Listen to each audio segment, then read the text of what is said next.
We live up.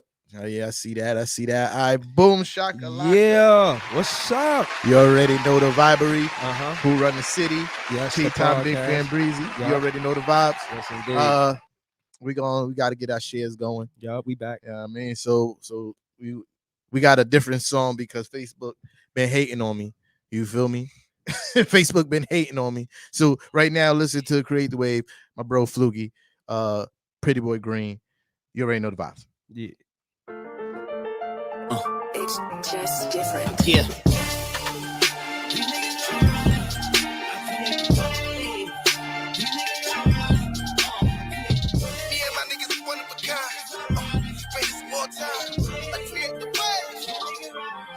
Yeah. Fuck it, I'm stuck in my ways. Paper is all we about, nigga. All that beefing for the lame dudes. They just be running their mouth, nigga. Had me call a Brook and Rumble. Had them grimy niggas run up in your house, nigga. Cannon all up in your mouth. Ugh. Rick James on your couch. Whoa. Cheddar bang with the cloud. Oh, Barry Blue with the account. Oh, only losers talking down, but looking up to me when I come around. That's why I got the crown. These dudes ain't ill rapping, they frail, nigga. That shit I can't feel lacking the skill. I'm sleeping on rappers like Bill after the pill, yeah.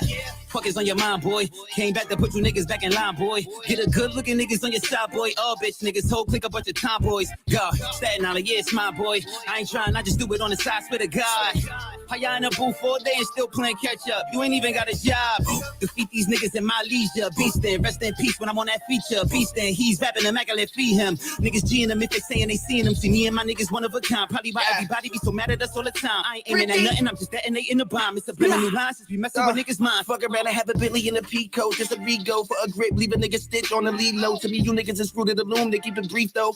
We on leave a nigga reform. I ain't meek though. See all of my niggas riding in the streets though. None of us ain't doing what he started when you like a hilly. I'm up in the semi, no bluff. It'll lift a nigga up. Tell the niggas that I be the one with the wave. Got a little shorty with the pose. Center stage. All my niggas black and with the white. A bunch of renegades. You ain't with the action on my life. You niggas just a rage. You ain't gotta ask them with the shits, nigga. Messing with the flow, cause tell how I flip, niggas. Stepping up the medication, get a dish, nigga. Barry with the batch, just hit me when you need a hit, nigga. Known back, I'ma knock it out the park. DBS is lighting up the dark, you don't wanna see the spark. Pop a nigga, let us see the twirl.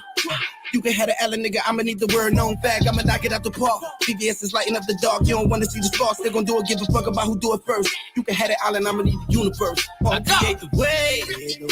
These niggas riding. I create the way. These niggas riding. I create the way. These niggas riding. I create the way.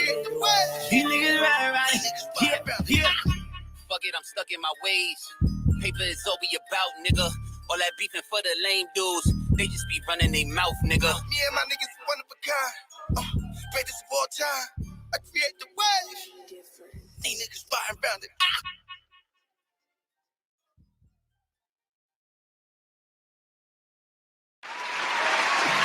I knew the song was about to end, so I ran. I needed to Yo, we here. Yeah, you already know the vibes. Kev, I see you in the early check-in. Okay, shout out to Trash, Kev. I see you. Shout out to two Nick fans. Okay, shout out to him too. Yeah, you already know the vibes. Where the Nets fans at, man? We in the building. Check-in. What's up, man? Where y'all at, man? You know. What's going on? Where the Nets fans, man? We need to talk. Yeah, you know, come help this man. he need all the help. How you want to start this, man? I don't care how we How you want to bench this whole starting five? Let's start there. No, that's not gonna happen. Let's bench all of them. No, that's not gonna happen. That's not gonna happen. I told you that garden only got our rolls. Say that, hey, it's roses and French fries. The only thing is good when you go to the garden is roses. Don't get no French fries. That's corny. Yeah, that's corny. I worked on that whole week. Some lineup changes need to happen, but yeah, I mean, I think one that would actually kind of help, fix the whole situation. Me and Kev was talking about it earlier on his page. Switching Evan Fournier for Alec Burke in the starting lineup. At the very least, it brings more chemistry because Julius Randle has, more tenure playing with Alec Burke. True. And Alec Burke is a better defender, so that can help. Because when it comes to defense, it's not the interior defense, it's the perimeter defense. Yeah, you feel me? So yeah. No, he is definitely being exploited. He's a small fry. Came in. No, that's come on, chill. I just think that he's not playing to the way his abilities because it's the stagnation in the offense. You feel me? Like it needs to be more ball movement. Let's talk about him. What about you? Said you remember him from Orlando, and I Yeah. had seen another Knicks fan say that too. They say, "Yo, we need the French fry Fournier from Orlando." Again, like I was saying, it's a stagnation in the offense. It needs to be more ball and body movement. But that's why I mentioned Orlando to say, what was he, number one to option in Orlando? He played alongside Fuchs. So he had to be number 2. He was like the number 2, number 3. So where would you say he fit in with the Knicks? I think offensively, Julius Randle was the number 1 option. RJ Barrett should be the second, and Kemba should be the third. So that brings him around. He's like stinking fourth. it up. So I just think because Kemba's he's been hit or miss. You feel me? Like he's he's missing. Oh, that's cap. No, I mean the stats said Rose is the best on the Knicks and Kemba's the Walker, worst. Kemba is the third on best, the Knicks. Third best point guard in New York. What are you talking about? No, Kemba is the third best for taking charges too. He's the third best point guard period in New York. Third best behind who? You got. I'm talking about considering. Talking about? I'm considering both teams. I said Kemba is the third best point guard in New York. So you mean behind Harden, right? Harden, Derrick Rose, Kemba Walker. Hell no. Absolutely. I give it to Patty over Kemba. How? Statistically, how? Now. Please tell me how statistically. I've seen him win games for us. I ain't see Kemba do shit. So, Mr. Statman, since you're saying statistically, no. Forget the stats. Well, if you want to go to the stats, we could go to the stats. Let's do whatever you want to do. Kemba is averaging more points per game. He's shooting better from the field. Garbage time. No, you talking about garbage time? He doesn't play in garbage time. What are you talking about? Saying, he not clutch. Y'all losing games. Y'all lost what I'm saying is Patty Mills helped us win. You said let's go down the stats, and I'm hitting you with stats. But what about what you and Kev said about watching the game and hearing the game? I've been watching the game. So but what I'm saying is impactful to the team. Listen, realistically, bro, he ain't no fucking third best. Patty Mills. No. Patty Harden, Patty then Rose. Bro, he's fourth. Patty Mills have 9 games in the season that he scored less than 10 points. You're talking stats. Kemba Walker had 5. Watch the game, you see how impactful Patty is. Bro. Patty has a game when he was on the court for 25 minutes and didn't score no buckets. Bro, what are you talking about? 3-pointers than Kemba did in 2 games, in 1 game. And he still averages less points. So he's more effective, bro. No, he's not. Defensively, he's a bigger impact. I don't give Kemba third best point guard. Hell no. Yes, he is. I give Rose second, but Harden first. Bro, Patty Mills debatable with Rose. Patty Mills played debatable 1 less minute per game than Kemba Walker. I can't believe this is an argument. Y'all just lost to Orlando twice.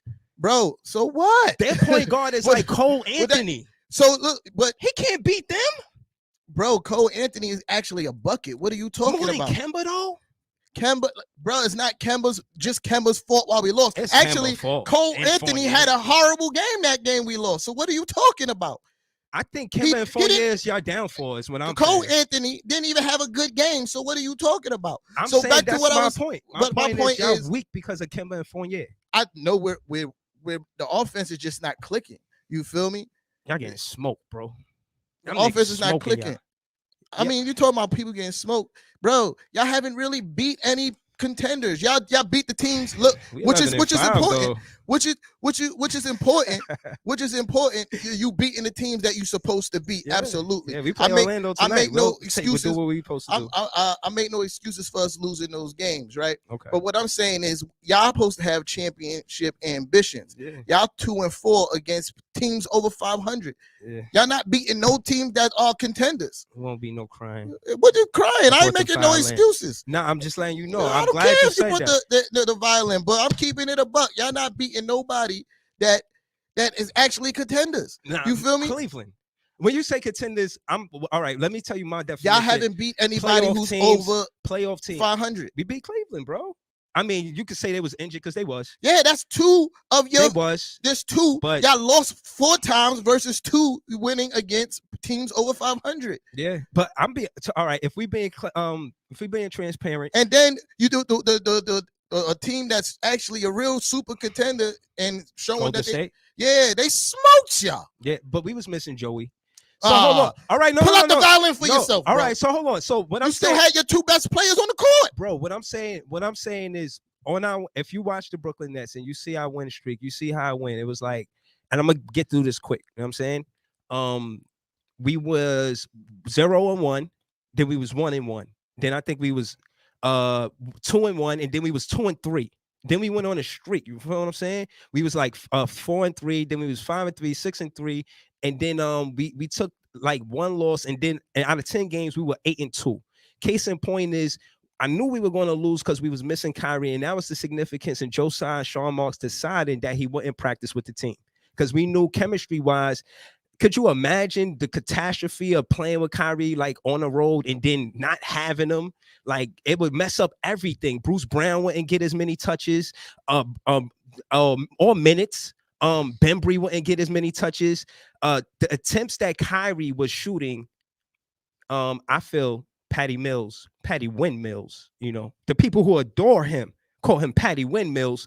He stepped up for us. Like he might not do the same contribution on the offensive side of the ball, but I feel like he took a definite pressure off of what Kyrie used to do. Like he helped out. He didn't contribute entirely to what we missed with Kyrie, but he definitely stepped up and helped us.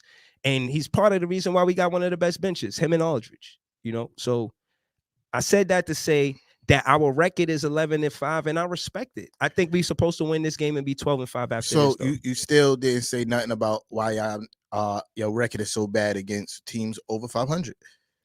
Consistency. I was trying to make the point about Irvin not being there and us having to adjust to that in the beginning of the season. And as soon as Joey got hot, because when he started the season, he was cold, and then he got hot. So case in point is we were losing in the beginning because Joey was not taking the load or not taking the Yeah, I get what you're saying. He couldn't do what Joey. Joey couldn't do what Kyrie was doing. You know what I'm saying? So now he was, and he got on that streak. You see his games, you see his numbers. His numbers was like 20s, he's high teens. He was really putting up good numbers for us. Case in point is that the offense that we needed, he stepped up and did it. And now he got hurt. And this is the first time, and I feel we lost this because we didn't have Joey. I think if we had Joey, we got a chance. Break out the violin for your boy. Injuries matter to me, bro. I'm not gonna pretend it don't. But no, Joey went down, but you supposed to have the second best 3-point shooter in Patty Mills. What was his game against Golden State? Why he couldn't step up then? It'd have been nice if he stepped up. He had 8 points. I'm gonna check. He had 8 points. The accurate stat. He had 8 points percentage. against. He was supposed to step up. What happened? I'm gonna tell you right now. You know what's funny is that you need to break out the violin for yourself. If we had Joey Harris, we could have beat. You still had injured the game. You before. still have your best 2 players on the court. 2 of the best 5 players in the NBA on the court. Keep that same energy. 2 of your best 5 players on the court. Like 2 of the best 5 players in the NBA period are on the court at the same time. But we're here talking about the Nets lost to the Golden State Warriors, got blown out by the Golden State Warriors because Joe Harris wasn't on the court. Are we seriously talking about that? Yeah, you have 2 of the best 5 players in the NBA, point blank, period. And we talk about y'all lost to Golden State because Joe Harris. No, it wasn't only because of Joe Harris. They played a good game. I can't take no credit away from Golden State Warriors. If you look at them statistically, they're the second best in offense and the first best in defense. And that's a hard act to follow. If you look at us statistically, we're close, but we're not there yet. I feel like they one of the top echelon teams, and statistically, they are the top team. So respectfully, I don't clown y'all for losing to Golden State. I clown you for everything that happened in that game, bro. You making it seem like missing Joey ain't valid. Like he was not valid. All right. So my thing is this: when it comes down to players and their IQ with this team specifically, it means a lot because the onus is on the players and their experience and IQ because the coach is not necessarily there helping all the time. You know what I mean? So I got my reservations about say, Nash. You saying Joey, but why didn't Patty step up? Since he was cold. He was cold. I checked. He was 3 for 8. Yeah, he had 8 points, right? Attempts. He had 8 points in that 8 attempts. Again, and when you talk about experience and all that, Joe Harris don't got more experience than Patty Mills. No, I mean, when it comes down to experience, I mean, Nash is not calling X's and O's, man. Because we already know so it's like go out there and give it your best, so that's what I mean. And the significance of Joey and experience is that he's the last Mohican, he's the last guy from the roster that was there from all the other changes. Everybody else is different besides Joe Harris. So that experience of just knowing the system. Yeah. And I think that's what I see with Golden State. You know, they Yeah, are fine-tuned machine. I wasn't even trying to make this about Golden State because, again, y'all losing to Golden State. I don't even clown y'all for that because, like I said, Golden State is playing really good basketball. You feel me? Word. But I mentioned it already. I'm not going to revisit it, but I did mention your record against 500 teams. You feel me? Especially for a team that's supposed to be on a ship named champion. It's not looking like it's that still right a now. ship named champion. You feel me? It's not looking like that right now, especially when y'all play the upper echelon teams. You feel me? I think we could do better. I do think we could do better, but it's funny you say that because the teams that were upper echelon last year aren't this year. Fair to say. Nah, you got Washington, number one seed. Yeah. Miami. But also, I think Miami was kind of up. Statistically, they wasn't. They was like 6. Because remember they went versus the Bucks. They suffered a lot of injuries. So when we talk about the top echelon, we at least respectfully talking about the top 4. But at the same right? time, nobody ever really counted Miami as not being a really good team because they went to the finals. But fuck that. We talking numbers. Look at Atlanta. Yeah, they looking crazy. So I mean, now a betting man wouldn't say Atlanta would start this way this season, but it is what it is. You know what I'm saying? I wasn't sure how much better Atlanta was going to be than the Knicks. I've been saying that. You feel me? They not better than nothing. They under the under echelon. You know what I'm saying? And I said the same thing about Boston. I'm not sure how much better Boston is going to be than the Knicks. Well, what I will say is that we did say that it's going to be tight, right? Pause. And it's pause. I don't. It was going to be close. Yeah. Word. So, all right. So you got 11-5 twice with the Heat and the Nets, right? They give it to the Heat at first because they beat us. So we second. Bulls third. Who thought that? That's not a team that was in the upper echelon and in the top four. But you know, a lot of people, including myself, thought they were going to be good. I didn't think they was going to be this good. Yo, can I say this? I didn't think they was going to be this good because I said I wasn't too impressed by the moves that they made, but they proving me wrong. No. Everybody, I think y'all missed out on, and I'm always told salt on the wound, is DeRozan. DeRozan with the Knicks right now makes sense. Him going to Chicago is all fueled with anger because he ain't want to go there. But I don't want to say it, but the ball sack is actually playing great right now. Pause. You know what I'm saying? That's what they call him, you know? That's what they call him. They call him the ball sack. I ain't never heard that before. Yo, bro. They talk about wild. Zach LaVine, Lonzo Ball, and DeRozan. Nah.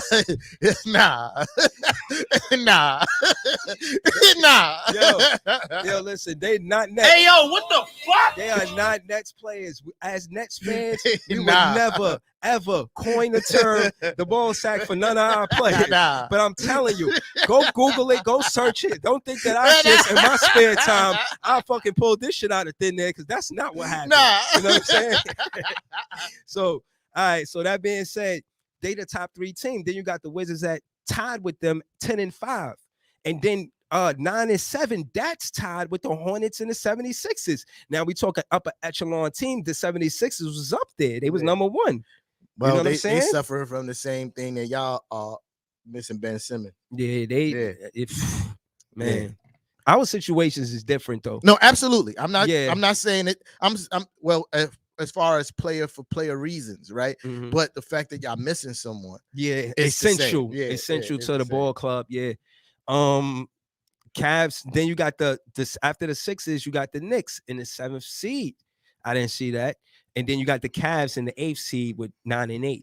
And it's and you know I'm close. not worried about the Knicks staying at the 7th seed because I already seen how well they could play.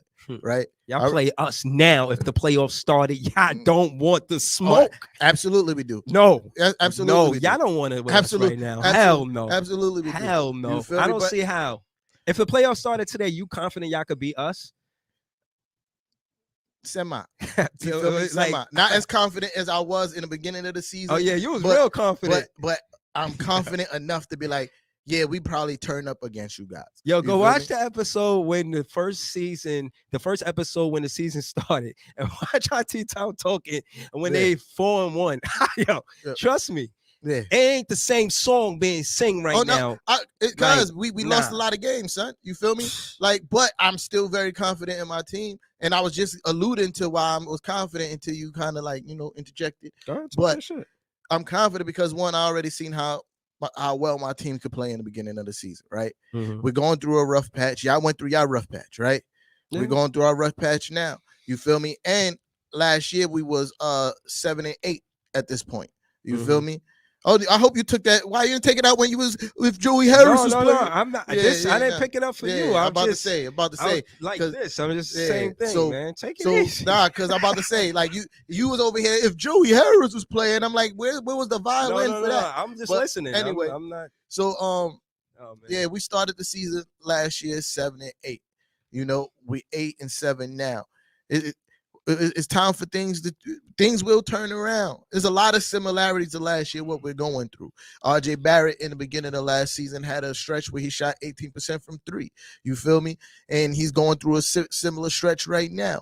But RJ Barrett also ended the end of the season shooting 41% from three. You feel me? The problems that we have, I don't feel is going to persist. You feel me? I don't think that the offense, those players are too good to stay as cold as they've been for the whole season. But that's why I disagree. I think the talent is there. I think the offensive scheme is not. There's no real point guard, in my opinion. I looked at y'all stats, and Randall got the more assists than any of your point guards, even Rose. Hey, that's because he passes out of double teams the most. No, but again, case in point is it's still designed around y'all offense the way him having the ball to be double teamed. I've been saying that on Nixon ish, like, yo, he shouldn't. What the fuck is a point guard doing? We don't need him to be a point forward. You feel me? We got two really good point guards, and especially in instances where they run a zone against us. That's when Kemba Walker's supposed to be breaking down the defense and attacking the zone and kicking out to the open shooter. You feel me? But that doesn't happen because Julius Randle is used to the offense being ran through him. Like, they keep on saying is everybody's trying to figure each other out, and get things going. Yeah. But Julius Randle just need to relinquish the ball and get to his spots. Pause. Yeah, I think he playing for a contract. It's looking like a money grab for him. What you talking about? He already got his contract. I think I don't like the comfort zone Randall got from last year. Like the whole MIP thing, that shit was real. He really came up, did his thing.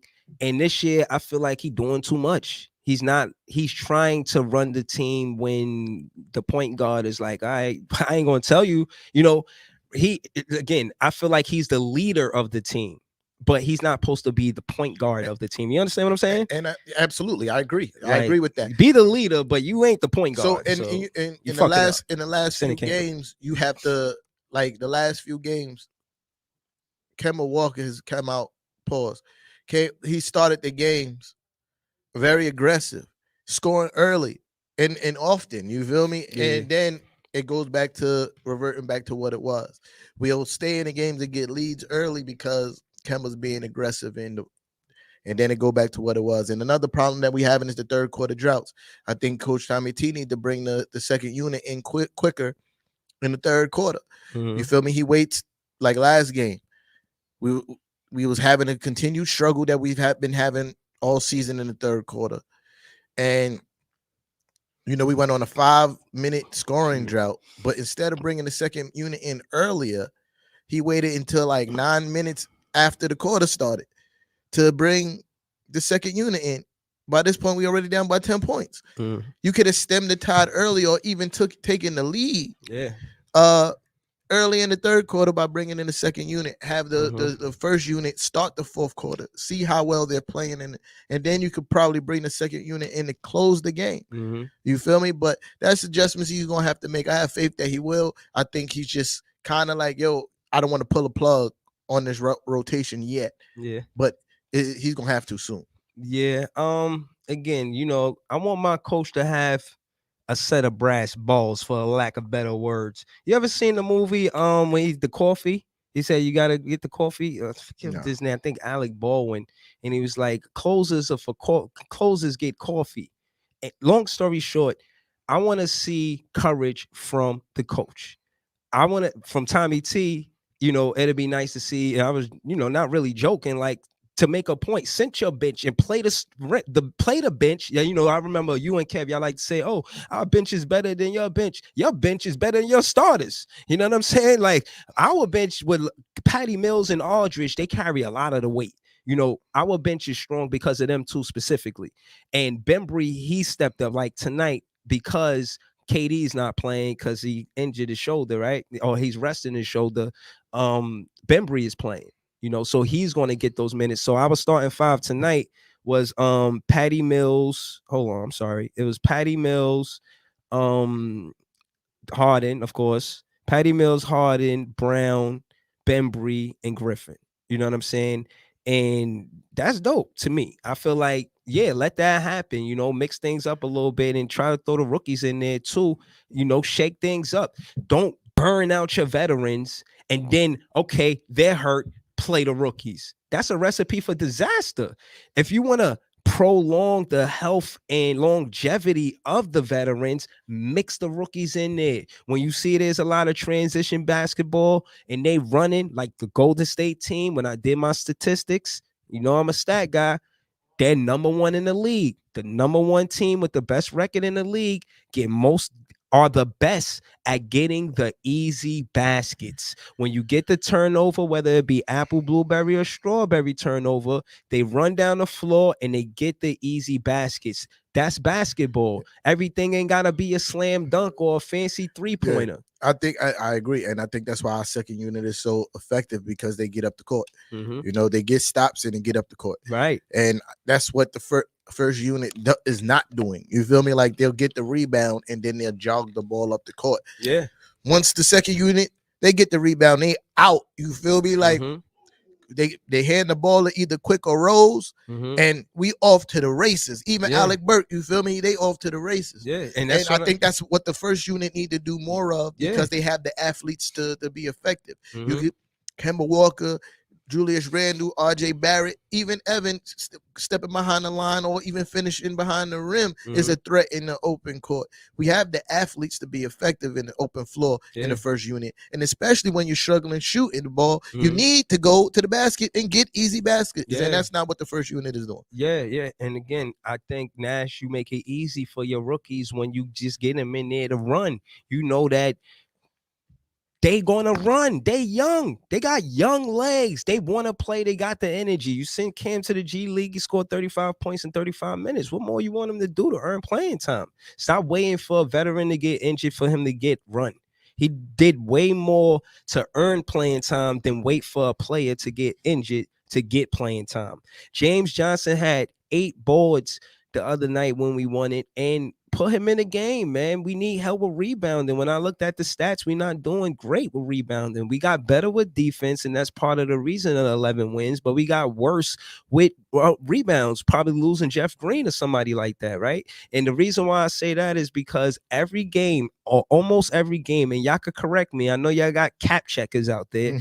Check out, I need my net fans to go check out if I'm right about this. I think every team that we played took more shots than us, and that's because of turnovers and offensive rebounds.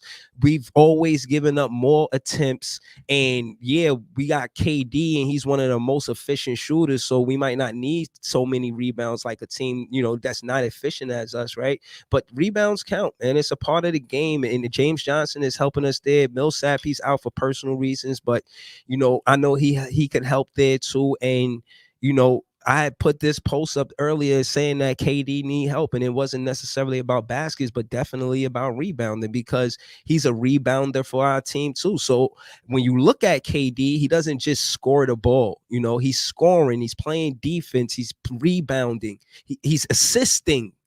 Like, you do all of this is energy being exerted. So yes, I agree that KD needs help. Harden is like one of our leading rebounders. He averages 8 boards. James Johnson could easily average 8 boards if Harden could do it. He never did. James Johnson, he never averaged 8 boards in his whole entire life. But he could. He gotta listen. If a guard could do it, you know what I'm saying. Do it. Or I mean, listen, James Johnson gotta shake things up. James Johnson is for his whole career been a power forward. You feel me? Like, but he hasn't never done it. That's part of your job description as a 4, rebound the ball. You feel me? Like, but I would do want to talk about something you spoke about earlier about Cam in the G League, and we just recently had Deuce McBride in the G League. He had 25-9 and 25-9 assists and 5 rebounds. I think this is actually an audition for him, because if things don't shape up soon, we're definitely probably going to see some Deuce McBride play. You know what I mean? Like, we're definitely going to probably see that, because he's a two-way guard. He plays defense. He, as you can see, he could assist the ball. He could pass. He could shoot. You know what I mean? Like, so that was probably an audition. I think Coach Tommy T sent him down to the G League because Coach Tommy T originally said he thinks that he's better off with the pros. You feel me? Okay. He can learn more with the pros. But I think he sent them down to the G League, get him some PT, get him ready, and if the things don't shape up with the starting five, it's, you got to make moves. You feel me? Because Coach Tommy T, they act, we was talking about it last time when he was like, the 20 game, 10 game, 20 game, when it comes to gelling, like, how far does it take? Yeah. And he said that's by Tommy T. Yeah, he said that's bullshit, and I agree. You don't want to wait and keep on waiting, then you keep on waiting, and it never happens at some point. And I think he's at the point. Yeah, no, I'm adding to what you said, but that was the funny thing about Fournier. It's like, soon as he came in, he gelled. I was just like, I don't think it was just him. I think it's the whole offensive unit, the whole first unit. No, it was a Boston game, and that's what I'm saying. Yeah, but I don't think it's. Yeah, we was happy. No, but it was him. He messed up, and it went to overtime. Yeah, and then he cleaned up his mess, and y'all won that game. Yeah. So case in point is, like, y'all put a lot of onus on him when y'all could have easily started Burks, right? Yeah. Instead of starting Fournier, like, you the new guy, hey, you on the bench, Burks start. That's spicy. But maybe that should have Burks didn't even start like that last year. He only started because of injury in times that he did start. Who you think's a better player, Fournier or Burks? I think Fournier is a better shooter. Burks can shoot, but Fournier is a better shooter. I think Fournier spaces the floor a little bit better for Julius Randle when he's making his shots. Okay. You feel me? And he has his career 3-point shooting percentage is really high, so he can shoot. So it's fair to Burks say is a better defender. I think Burks has a more of an offensive bag than Fournier. But theoretically, I like Fournier with the starting lineup. I mean, theoretically, how it's supposed to work, right? I like him with the starting lineup the way it's supposed to work. He's supposed to space the floor for Julius Randle to be able to, penetrate. Pause. Crazy. Pause. Yeah. Go to the basket. That shit. Yeah. Go to the basket. Right? Yeah. I don't know what you're talking about. But so yeah, I like Fournier in the starting lineup theoretically. It makes sense, but it's not working right now. And I think part of the reason why it's not working is because we having a hard time stopping guys on the perimeter. That's him and a little bit of Kemba Walker. RJ's been playing really good defense for the most part. Yeah. But if you even look at our defensive stats, we are like number 2 in the league in blocks. 6.1 or something like that. And I was telling you why you trying to make fun of Mitchell Robinson. And I was like, nah. We number 2 in the league in blocks. But late in the game, but he's not a third of that's a problem. He got hurt last game. So he hurt. He fell on his hip. Okay. You feel me? Yeah, he fell right on his hip. So that's why he came out the game, and he wanted to go back in the game because Coach Tommy T was gonna play him. Nah, that's adrenaline. So gotta be careful. Yeah, so a third of those 6.107, I can't remember 6.107, but a third of that is Mitchell Robinson. He's averaging 2.7 blocks a game. Okay. You feel me? No, it's 6.1 because he's averaging 2.7. Okay. So that's what I'm saying about the Mitchell Robinson effect on the team, and him being an anchor of our defense. But at the same time, if it's a constant breakdown of the defense from the perimeter, it's only so much he can make up. And I think inserting Alec Burke into the starting 5 would help control that perimeter defense. I think it's chemistry. I think the double team comes sometime because Randle playing point forward and everybody's sitting around on offense. I agree. waiting for him to react. Yeah, I agree. See what he's going to do and then move off of him instead of the point guard kind of being like in the middle. Like, because again, I feel like defenses kind of know what Knicks are going to do. You know, they know that the They ball know is what pretty Julius much Randle's going to do. right. But again, you know, if we in the stats, right, and you see how many touches Julius get, you know the ball, he going to touch the ball. So they could kind of like collapse on him before Well, y'all even create the play. Anybody with two eyes can see what happened when Julius gets the ball, and especially when he gets it on the wings. 11:30. The court shrinks. You feel me? Like you see Yeah, everybody man. take a couple steps into the paint because they know Julius Randle, he's going to try to get back to the paint to either pass the ball out or score, right? Mm-hmm. But the problem with Julius Randle doing that, he gets to the point where he should pass the ball and still try to dribble. And that's where he gets into trouble. And he started settling for like tough fadeaway mid-range shots was his, like, I don't understand why he loves that shot so much when he's like his superpower is overpowering players and getting to the basket. Right. He could easily do that.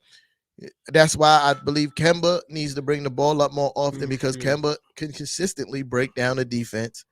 And if he needs to kick to Julius Randle, he can do that. Or have Kemba bring the ball up, and I want to see more pick and roll action between Julius Randle and Kemba Walker because now you get Julius Randle going to the basket with a head of steam, pause, right? And those situations is where he's been effective his whole career. Right. Like that's where he made his name off of being able to overpower people going to the basket. And he needs to get back to the fundamentals, stop shooting fadeaway three-pointers, fadeaway mid-range shots, and solely relying on his three-point shot. Yeah, no, I feel you. I just, again, man, Tommy T not my coach. You know, I know y'all against it, but Rose need to start. You know what I'm saying? Nah. But what I will say about the Nets, because again, I'm gonna like tell I you said, why. I'm gonna let you finish though. I feel like when it comes down to Javon Carter, he is a piece that we need him to be effective, and he hurting us. He's like Shamit. You know, he's the direct trade for Shamit, and he's not playing up to what Shamit was doing, and we want Shamit back. If that's what you're gonna do, Javon Carter, come on, man. Because Shamit was eyed on defense too, man. So what I'm saying is every piece count, and you getting minutes more than Cam Thomas. And I feel like Cam Thomas, Kessler Evans, and Day'Ron Sharpe can help with the transition game. The top, and this is it. The top team is Golden State, like I'm reiterating, and they average 18 points in transition. I feel like by adding the rookies, we could up our points in transition and make it easier for the veterans. That's it. Yeah. I think still at the end of the day, your biggest problem is rebounding. I think y'all like at the bottom of the league when it comes to rebounding. Yeah, I think no, y'all like we need help y'all with like no, rebounding. not at the bottom. Y'all like 22nd or something like Yeah, that. no, I'm we not need sure. help with rebounding. But for yeah, sure. I think that's your biggest problem, honestly. Y'all fix the rebounding problem. You doing all right Yeah, I today? mean- We shooting bad though. Let's see. That's who run the city. Who run the city?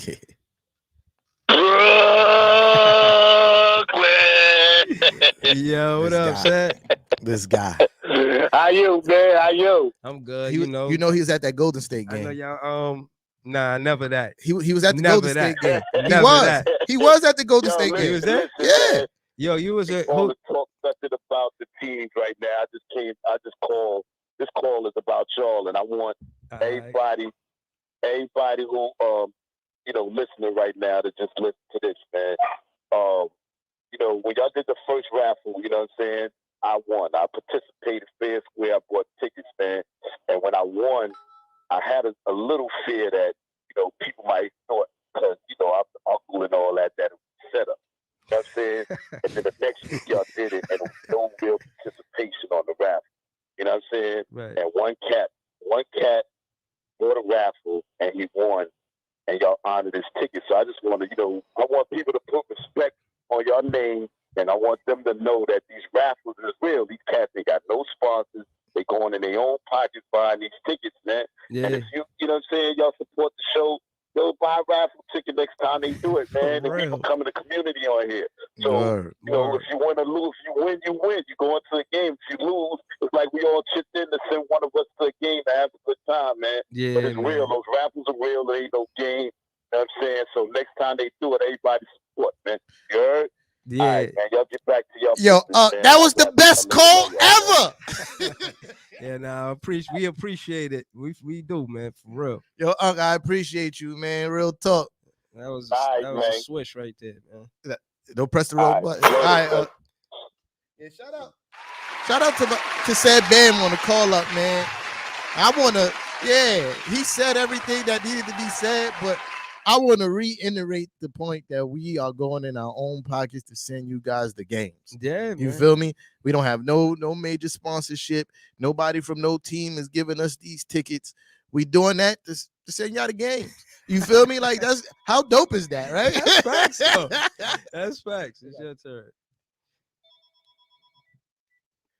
Who run the city? Who this? Yeah, hold on. My fault. I ain't put the speaker on. Good. What's good? It's so breezy, man. What's good? Yo, who run the city? So breezy. Man? Hey, yo, man. Shout out to my boy, man, Mr. Breezy, man. Hey, yo, where the Nick trolls at, man? The whole Nick community, man. I need them for this shit right now, man. Yeah. You got a representative right here. What's up? Oh, man. Hey, yo, tell me how, man. Let me ask you a question, right? Yeah. Last year, right? What place y'all was in last year at this time? at this time of year? I don't know the exact place, but we were 7 and 8. In top 5 of the league. What is going on with you? Not at this point. Bro? Not at this point of the season. We were 7 and 8 at this point. Bro, y'all was top 4, top 5 at the end of the season. Absolutely, we still got a long way to go. What is going on with these guys, man? They looking soft in the paint. Hey, yo, they're looking bad, man. Looking bad, man. Yo, listen, I so I'm gonna answer your question now, right? So last year you said where were we at this point? We were 7 and 8. I don't believe that was 4th place. We finished the year in 4th place. You feel me? It's a long way to go in the season. I believe my team is gonna bounce back. We're going through a little rough patch, growing pains. I'm not worried, Playboy. You feel me? I'm not worried. I believe the East. Look, I believe the East. I believe a lot of people don't see how much better the East got. Y'all top 17 this year, top 8. No, you're right. I see that. Oh, we all see it. Yeah, no, definitely. The Washington is in the top 4. Chicago's in the top 4. They wasn't in the top 4 last season. You know what I'm saying? So we see what's going on. But I ain't come up here just to troll on, man. Man, the Nets need to do better too, man. You got Steve Nash out here playing these red lineups. Yeah, he got Cam Thomas in the game. I'm happy about that. I don't know what's going on right now, but how do you start a game with damn near all defensive players when you got so much scores, so much young gunners on the bench? It's weird to me, bro. It's just weird to me. Yeah, I think we trying to change the identity because last season we was the best offense the NBA ever seen, and we only got to the 2nd round. So I think we did take more of a defensive approach, and we needed to. We in top 10 in defense, and that's part of the reason why we got 11 wins. But like you said, but any coach knows if you draft a player like Cam Thomas, no matter who you got on the team, if you draft a player like Cam Thomas, you're supposed to let that young boy play. Yeah, he in the game right now. You can't have nobody that's able to get you damn near 20 points or 18, and you got him sitting on the bench, man. Nah, he in the game. Yo, as you saying this so crazy. Right now, though. Right now. This is the first time he ever been in the game in the first half. First time. And that's bad. Yeah, no, but I think this is going to be a new thing, especially if he do well. This is his first opportunity. This is his real first chance. Every other time he played, it was, in my opinion, garbage minutes. Like the end of the game, 4th quarter. Yeah, 2 minutes in the game. Yeah, he just chucking up shots, trying to put up points. Right. So now we're going to get his shot tonight. So enjoy, man. We're going to win this game. Take care of Orlando the way the Knicks was supposed to. You know, the Knicks. I mean, it's not looking like y'all taking care of them right now. I know, it's tough for us. You feel me? Yeah, we'll get it. Yo, Yo, appreciate you on the call up, Brody. Hey, yo, thank y'all for having me, man. No Yo, problem. call back next week. You man. already? Yeah, call back next week, Brody. Gotcha. All right. Yeah. So Oh man, I'm Suggs got still 6 for 7. He's Yeah. 7. He got 17 points. Yo, That's listen, crazy, listen. man. Yo, Come on, let's go, y'all. yo, look. Look, I'm still stuck on saying call, man. I might make that a soundbite. We share that tomorrow, son. Yeah, I man. will screen record that when I get to the crib. Y'all Yeah. got to understand, bro. Word. Yeah, like we really want to try to see what it was like to, Well, shout out to JJ Jackson because I seen your video, bro. I'm Yeah. definitely gonna chop that up and put that out so that people could see you enjoying yourself at the Knick game. I mean, we gotta send you back in the building so we can get another W. You heard? Yeah. Yeah, y'all need something, man. That garden look real nice with that but rose. yo, shout out to my man JJ Not Jackson that there with rose. the halftime switch of jerseys too. That was fly. Oh, word, what he do? I ain't see He that. had on a D Rose jersey Okay. to start the game, and I think he's changed into a Barrett jersey after halftime. Okay. Yeah, I the respect city that. edition. He had on the home white. Yeah. Then he's the city edition Barrett, if I'm not mistaken. Shout out to my guy JJ Jackson for stunting on him in the garden. I respect Know what I mean? that. I respect that. Word. Yeah, but that was dope. Yeah, but yeah, man. You talking about it? Don't look like you're handling the Magic right Nah, now. we down big. 25-41 Orlando, and You said Suggs had how much? 17 in the first quarter. Bro, he did the same thing to us. Yo, oh my God. He All not I even know- like that, bro. Nah, ain't this the dude that won a championship in the college? He hit that big shot. He a rookie, man. Suggs is fire. You serious? Suggs is nice. Suggs is nice, man. He giving us trouble right now, and he a god. But what I'm saying is, Mamba too. Damn, he scored more against y'all than he did against the Knicks whole game. He had 13 against us. We're gonna see if he win. Yeah, I mean, we trying to win. The odds are looking pretty good right now. I mean, 25-41. I feel like Cam getting his chance. He really didn't play the first quarter. He put him in at the end of the first quarter. So hopefully he got him starting the second. And then, I want to see Sharp. I want to see Kessler Edwards. Get him in the game. I feel like Bembry took minutes from. He earned his minutes. Bruce Brown definitely earned his minutes. And Javon Carter ain't earned his minutes. Y'all gave him a shot. He ain't doing much with it. I feel like he only played 5 minutes. Who? Javon Carter. Javon Carter went today? Yeah. Yeah, that's a lot. You know what I'm saying?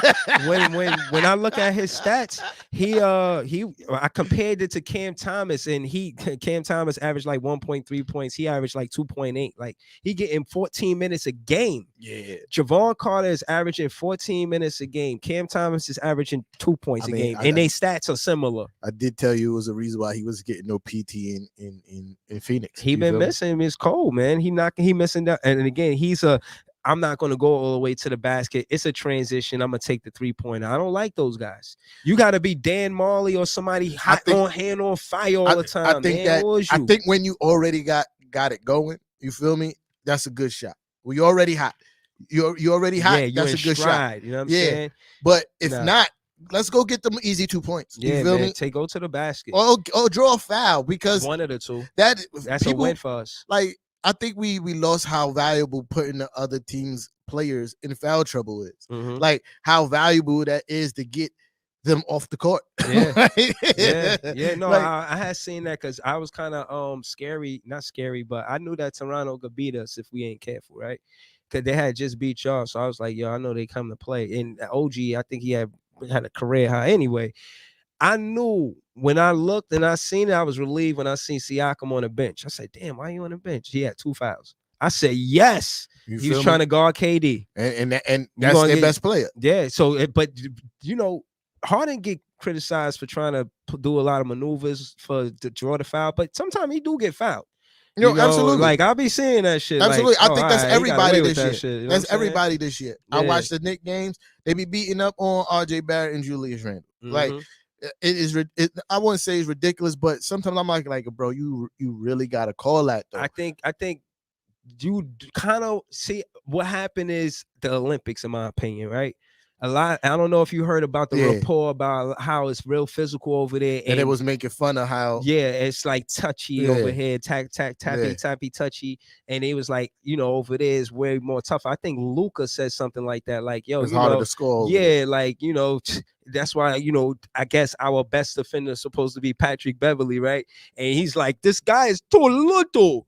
You know what I'm saying? Like, really though, he said that. You know what I mean? Like, yo, so case in point is you get a guy that's big guy versus small guy to Luca. You know what I'm saying? Look at it like there's no way you can guard me. Yeah, So but I'm Patrick Beverly is a great defender, but he's not our best defender. right. But so what I'm saying is I still, when he's healthy, Kawhi Leonard is the league's Yeah. best defender. Yeah, no.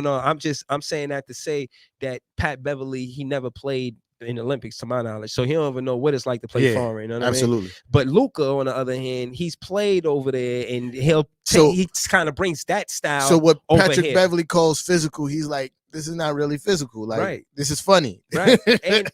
And shout to Jason Tucker, because two things I want to say. One, you know, Luca, he brings that style over here, and one of the best things we got from over there is the Euro step. I hate the Euro step. Giannis loves the Euro I know, step. but I hate it. It's traveling. You feel me? Like, Listen, it's they traveling. call it the Euro step. I know what they call it. It's a part of the Yeah, game. like- I'm not saying like, Yeah. but I'm just saying I'm not a fan. You feel me? I think it's traveling. It gives an unfair advantage to the offensive Offense. player. Yeah. You feel me? They literally giving them an Giannis extra built step. his career over that. Absolutely. That Euro I mean, it's step, the bro. rule. You feel me? Serious. Like up until a lot of people benefited from rules. You Mhm. feel me? Like James Harden too. He built his career over the Euro step too. He was one of the offensive, yeah. before Giannis mastered it. Yeah. It was James Harden. Yeah. James Harden was killing everybody with Yeah, that that Euro step. is dangerous. And speaking of that, you know, I won't say frowned upon, but you know, I never, you know, put the light that the ABA championships for the Nets deserve. And the reason why I say that is when I shout to Jason Tucker, I watched this clip. It was a documentary about the ABA, and it was explaining how it bring flash to the NBA. You know, it started the dunk contest, it started the 3-pointers, and also, you know, players for like Dr. J. And this whole him in Philly going around the rim and all of that, the way his layup package, you know what I'm saying? And I'm saying all that to say that flair that you see in the NBA from a Steph Curry or something like that, or KD or somebody like that, yo, that's from the ABA. So shout to the ABA and shout to the championships that we got with the ABA. Y'all play with the same but we ball want as the NBA. the reason why I championship. was so much flash because y'all played with the same basketball as the Harlem Globetrotters. You feel me? I don't It know. was y'all had what, like 7 teams. You feel me? It Like influenced the NBA though. Nah, I'm not. Yeah. Did you not hear me? You didn't hear me deny that part. I'm just saying. Yeah. Y'all had 7 teams. Y'all played with the same basketball as the Harlem respect Globetrotters. our So ABA you feel me? championships, Like, man. yeah, I mean, Curly Neal did a lot of flashy stuff too. You know, dribbling on the floor and stuff Man. like that. Bucket of confetti. You feel me? Nah, All that. none of that. None of that. Trust me, yeah, it's gonna look like that. That's what Magic did to y'all. It pull out a rabbit out the hat or something. What you know talking about? saying? When you beat y'all twice. You talk about Magic who? Oh, you talking about the team, the Magic? Oh, I'm about to tell you about Magic That's the Johnson. Magic. Nah. Man, Nah. listen, you better don't laugh too hard, cause You gotta understand. Yo, let me look. It's not let me looking look. good. Let me look, cause Cam Thomas in the game. not Where you looking go yet? good. See, we narrowed that gap a little bit. Okay, Patty Mills. Yeah. Okay, sure. They shot Cam. All right. He got 4 minutes, That's what one I'm shot. saying, bro. Like, let's chill. We talk about how the Magic beat us. It's not looking too good, man. Yeah. I I mean, we still in Put it. I Suggs don't back think in the it's game. over Let's see yet. what's. I don't think it's over yet. Nah, it's not over. It's far from over. Oh y'all, yeah. y'all still got James Harden on your team. Yeah, he's a cold bucket tonight though. He's a bucket, but we all know how He can easily he heat can up. get hot. You Yeah, feel me? he can heat up. So it's not over, but it's definitely funny to see y'all struggling against the Magic right now. Right. know. Not really. I think again, It is with all the shit y'all spoke to us. So no, like you gotta realize they like that because they beat y'all. You know, if y'all would have put they fire out, they would have came over there depleted. Like, I can't believe the Knicks did us dirty like that. Let's just lose to the Nets and go home. So now it's the Knicks' fault why y'all losing to the Met. No, yeah, no, chill, but I'm man. saying, like, y'all gave them a plate. They came in there, had a smoothie. They say, yo, you see those blueberries? I said, strawberries, blueberries. I want that blended.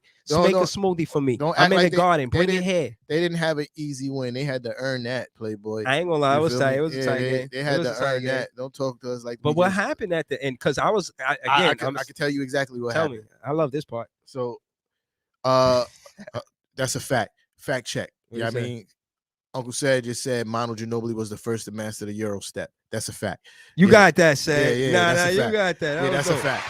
That's a fact. When it's a fact check, I gotta point that out. Yeah, I mean, like, So I can tell you exactly what happened. Manu was the man. So, like I was saying earlier about Coach Tommy T leaving the starters in the third too long, he tried to use the second unit to dig us out of the hole. Right? Pause. And at the end of the game, like, Emmanuel quickly came in the game at the 3 and change mark in the third. He didn't sit the whole rest of the game. Okay. Same thing with Alec Burke. And it was like two of the most crucial people to us coming back into the game, the defense they were playing.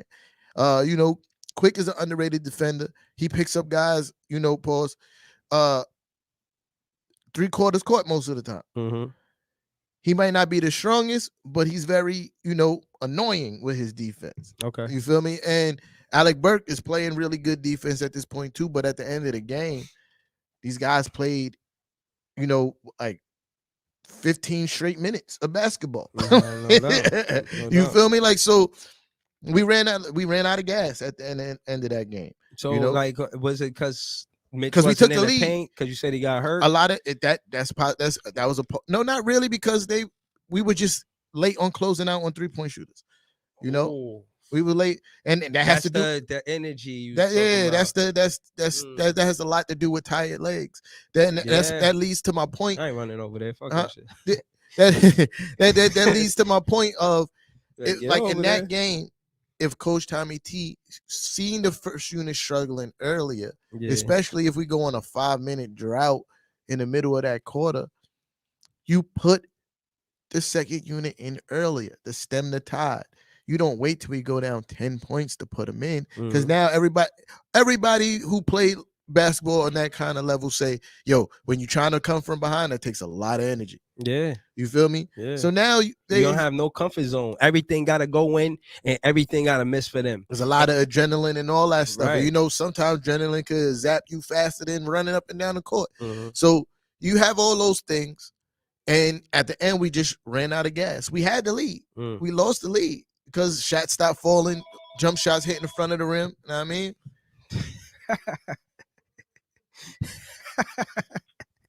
Who run the city? Who this? I love it. Knicks run the city, man. That's the real question, man. I already know. JJ Jackson, man. You already know. You feel me? It's JJ Jackson. Yeah, that my guy. What's good? Yo, what's good, man?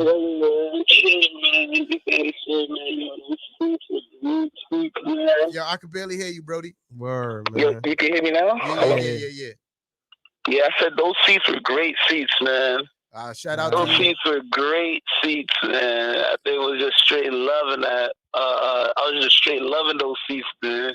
Yeah, that's what's up. We RJ, I was like, yo, RJ, close out. Yeah, you was close enough they could hear you, right? Hell yeah. I was like, RJ, defensive player of the year. And then his defense stepped up. Yeah, I mean, I'm glad you so just seats, before you leave, man, great. just speak. I said before you leave, just speak to the audience about the difference between watching it at live and at home. Well, there ain't nothing like being in the arena itself, That environment at the Garden is just like unmatched, man. You can't get that nowhere, man. Okay. Watching at home, you feel a little bit, but you don't feel the whole thing. You don't feel the whole thing. Pause. No homo. Yeah, that was crazy. Pause. Hey, yo. That was crazy. Because I was thinking about something else that I wanted to say, and that went over, You know what I mean? Yo, man, this is a G-rated show. But This yeah, man, that kids might be garden, man, watching. yo, Kids you might be can't- You watching. can't find that nowhere else, man, but the garden, man. That's a fact. Word. That's a fact.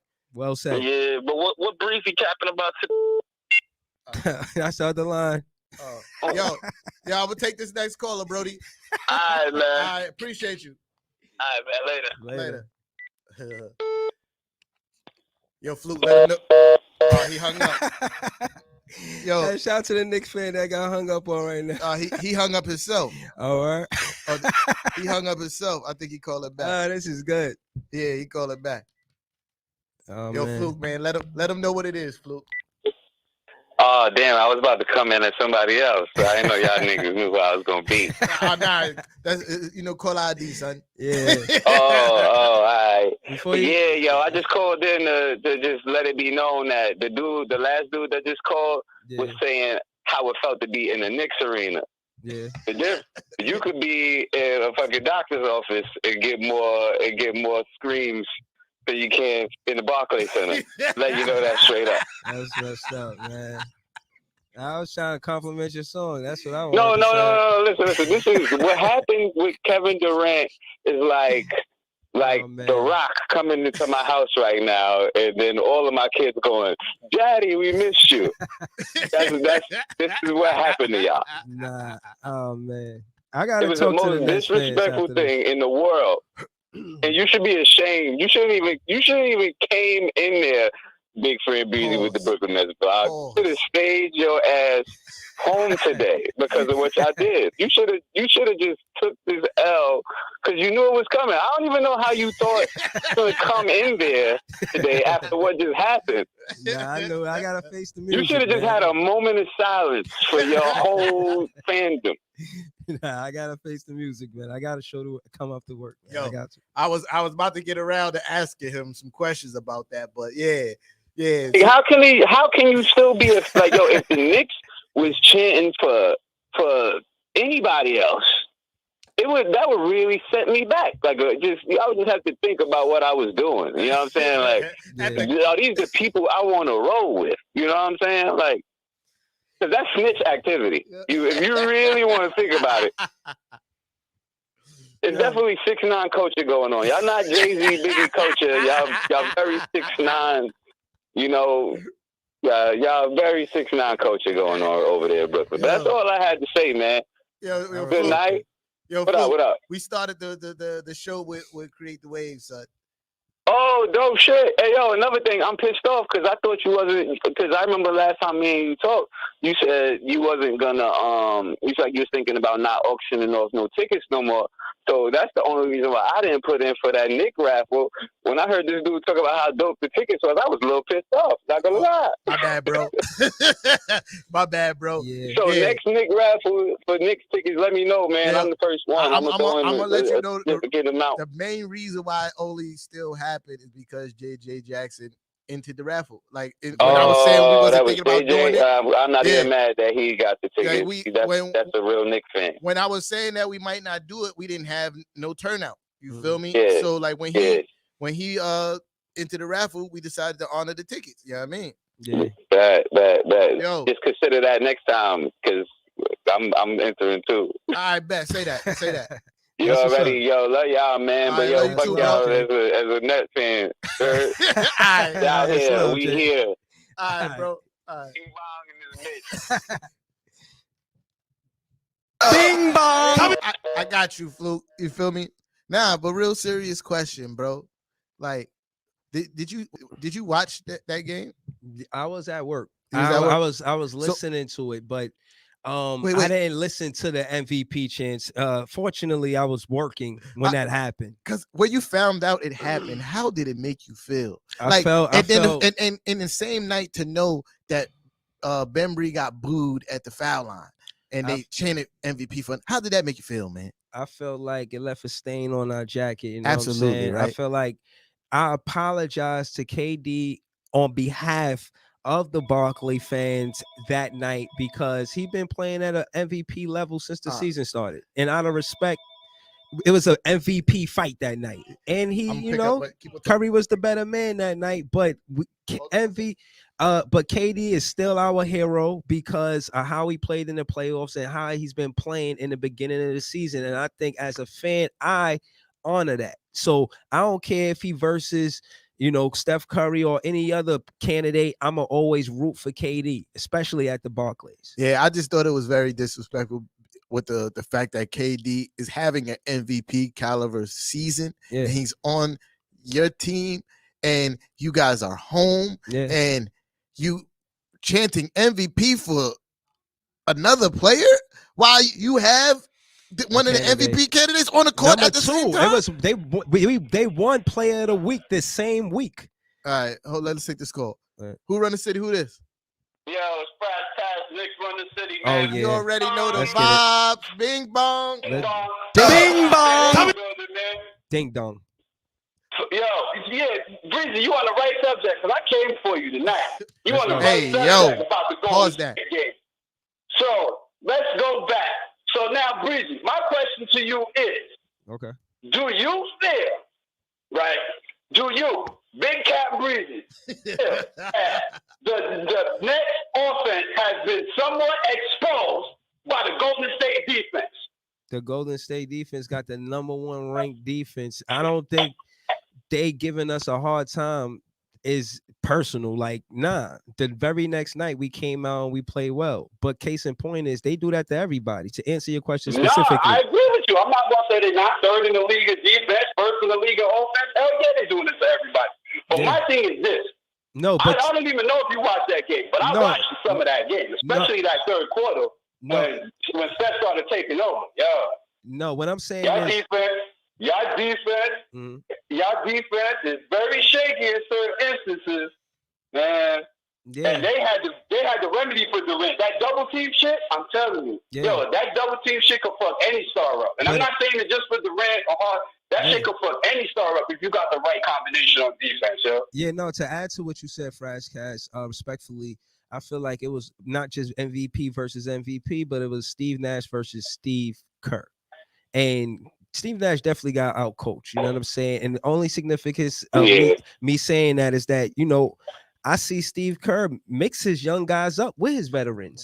And it'd be nice if Steve Nash take a page out of Kerr book and mix the rookies up with the veterans so that way you don't burn out. Like you see Curry doing all of these stats for some reason or another. I don't think that he's in better health or so much better health than a KD or a Harden. I just think that their coach make better substitutions. You know what I'm saying? They make better substitutions on other teams where the superstars get more rest. They're not getting burnt out because they don't have to put so much energy on both sides of the ball. As we know, Curry never been a stellar defender like that, but he got players like GP2, right? That complement him, and that's what we need. We need players that's going to complement a Harden and KD, and I think we did that with defense, but not rebounding, and that's where we hurting that right now as a Brooklyn Net. I agree with you on that, but I also want to add in that. Listen, y'all know the Golden State Warriors got the remedy for Durant, man. They had this man in their organization. They already had the blueprint for him on offense because they made a blueprint for him. That's how they won them 2 titles. So I kind of expected them to have something for KD. He only scored 19 points that game, which was, I think, one of his season lows. It was. He was before that game. He scored 20 plus every game besides that game. Yeah, he's the #1 scorer in the league. He's averaging almost 30. Right. I agree with that. But that one game, they found a way to keep both of them, not just KD. They found a way to contain KD and Harden. I say contain because KD is going to score. Everybody knows he's going to score no matter what. He's going to get no way to completely stop KD. All right, 19 points is not a horrible game. Nah, it's not. But he shot a. He shot a low clip. You know what I'm saying? Yeah. And I think they held him to a low clip too, though. It wasn't just his shots. It was also how they rotated on them. Like the way they played, I don't know if you know, they played box to one against y'all on offense a few times coming down the floor. Yeah, that shit worked against y'all. Yeah, no, again, they the best defense, bro. Yeah. Like #1 or #2, and their offense is #1. Like they are a oil machine is what I'm trying to say. Like they got a system, and I feel like Golden State has the advantage over the Nets because of their system, because, you know, Steph Curry is the core of that team and they just build around him, you know, opposed and they keep building around him and they got players that been there for X amount of years. The Nets, rightfully so, even though these new pieces, emphasis on the word new. So we're going to have troubles versus teams that play with like a well-oiled machine, like a Golden State.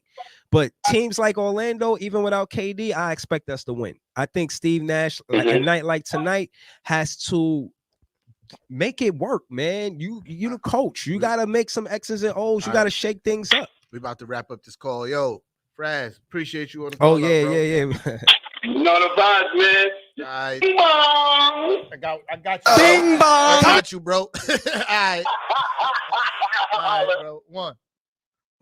Yeah. Y'all losing by like 20 right now. Yeah. But he got Cam Thomas on the bench again, and he got Javon Carter in the game again. Man, it just, I mean, listen, man. We need offense. I ain't got too much smoke for you guys losing to the Magic because we lost to them. But twice. I will laugh at y'all. I'm going to laugh. Absolutely. Right. You feel me? Because all that trash y'all spoke about us losing to these guys, and if y'all lose, I'm going to chuckle. It might not be like a hearty in tears laugh as it would be if we would have won against them. Right. But it's gonna be a chuckle. Yeah. It's gonna be a chuckle. I feel like we scored 25 points the first quarter. They scored 41. So yeah, we could have did better on both sides of the ball.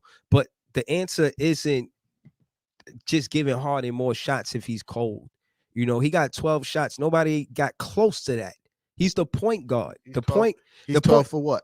He's 4 for 12. Sheesh. So what I'm saying is the point guard got the most shots. So he's not even facilitating the same way he would if KD was there, or KD is not facilitating. So that means the offense is like stale water. They just pretty much standing around letting Harden do what he going to do. There's not, and I'm not watching the game, so I can't see it, but I'm just going off of how it looks statistically. And it don't look like we're playing with any type of cohesiveness. You know what I'm saying? Let me check the assists real quick. You know what I mean? 9 assists. They got 16 assists. Yeah. You know what I mean? So the team with the most assists is winning. And from watching them play the Knicks, the Magic moved the basketball pretty well. Okay. They moved the basketball pretty well. I was kind of impressed by how, willing passes everybody is on the court, especially if somebody gets breaks down the defense and gets into the paint. Right. The way they make the extra pass to find the open man. Yeah. They kind of discipline in that aspect. Right. Right. They might not have the elite talent. They might, because they all young too. That's a young team. Yeah. So they're really young. So like getting off to a bad start, it's you could kind of see that. But even bad teams win games, fam. No, they compete. I think especially the East Coast, everybody's competitive, and I put a lot of the credit to the play-in tournament. I think the play-in tournament kind of put a lot of pressure on players or teams in the lowest seeding teams to actually push. Like, we ain't gonna be 8 then tank. Nah, we gonna be 8 and then push. We go further in the playoffs. This gonna be a good look. You're gonna have players that's gonna want to come here instead of only getting players that we really want to come here because of the draft. You know what I'm saying? Now players, we are attractive city for teams. I mean, for players to want to play on this team because we went hard. Of course, we played great. We showed fight. You know what I'm saying? And I think I like the play-in tournament, and I think it's going to be interesting. You know what I'm saying? Bro, the reason why y'all losing the 3-point battle. You feel me? Y'all 4 for 16. Nash got to shake things up, man. Y'all shooting 25% from 3. They shooting 52% from 3. Yeah, that explains it. You know what I'm saying? And again, Harden shot 5 of those. And they getting to the line more than y'all. They shot 12 free throws. Y'all only shot 5. Yeah, and that's because we not rotating the ball. And the significance of me saying that is why the defense has to stay honest. You keep the defense honest when you rotate the ball, because now they don't know who's going to score. And I go back to Kenny Atkinson, and finding a hot hand, but bringing it to Steve Nash, he's third in assists in the whole entire NBA. Yeah. So ball rotation should be like the back of your hand. That second hand, come on. Again, Come on. You talk we about need that, Nash. you talk about a coach that's literally learning on the job still. You feel me? Like he like his first year is like him just being in, like reading the book Coaching for Dummies. You feel me? Like that's the first year. Now he's like, okay, I read the book. Now let me see if I can add this Coaching for Dummies stuff onto the court. You feel me? And this is where we at, and this is what we're seeing. Like, it's going to be a problem for y'all in the playoffs when teams are making adjustments game to game. And if y'all don't fix, the issues y'all have with y'all team now, it's gonna be rough, especially when you start playing those upper echelon teams. Yeah, y'all gonna have a rough time. Yeah, because of the luxury tax, I don't know if Sean Marks will go out, get anybody else, maybe in free agency, but just romanticizing the idea. There's players that I like, which I won't get into now. I'll just focus on the roster because these players, rightfully so, are still new. So let's just keep it focused, keep it wherever it's at. Oh, let me interject because I got to talk to the Knicks. I wanted to say this on Knicks-ish, but since I'm here, a lot of my Knicks fans starting to irk me a little bit. You feel me? Because they trade this person, trade that person. I'm like, yo, bro, y'all got to chill. You feel me? Oh yeah, they asking for Randall to be traded. They got to chill. You feel me? Man. Like, but that's they PTSD, son. You feel me? Like Knicks fans got PTSD. They see Randall having a bad time. Oh, get rid of him. Because we used to all the bad things happening to us. So Randall's gonna be all right. Those shots are gonna start falling. Like we're going through a rough offensive patch. I believe they're gonna work it out. I believe Coach Tommy T is gonna shake something up. And when things start working again, like, yo, how you gonna say trade this man and he is the reason we made the playoffs last year?